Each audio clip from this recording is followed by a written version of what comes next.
Lack of love, of course.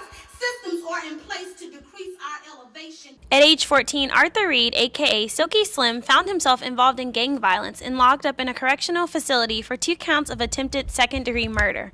Once released, he co-founded the Four Down and Southside Wrecking Crews in Baton Rouge, continuing this war lifestyle he was raised on of a soldier, as he calls it. It wasn't like someone was telling me to go to school, someone was telling me to do the right thing. I was always taught to be the person that I became and to be this soldier, and that's why I turned out that way, because I didn't have that type of guidance at the time to try to do anything other than what I was being taught.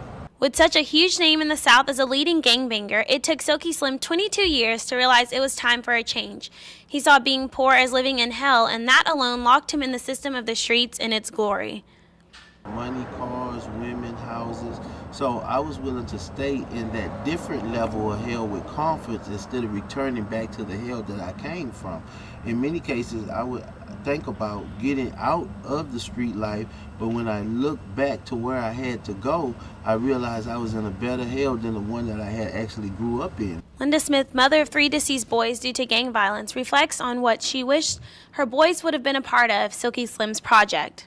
You don't ever know what it's like and what it feels like and what it means to a parent to lose their child until you actually, walk in those shoes. But I believe that what he does and what he had at that time, if I had known about it, I would have, exposed my kids to it. Silky Slim is now helping young teens in staying off the streets and is gaining residential support through school visits, his Solutions to Violence radio talk show on 94.1 FM, and his showcasing of nonviolence videos in his famous ambulance hearse. Awards have come from the individuals that we have helped get out of gangs and get into schools and get scholarships to go to college. Individuals who are basically hopeless. I think that's the biggest factor right now, is that these individuals are not seeing any hope. And any hope that you offer them is better than what most people are doing now, which is nothing. Slim hopes to increase the value of life in young adults so that the senseless killing in the streets will one day stop.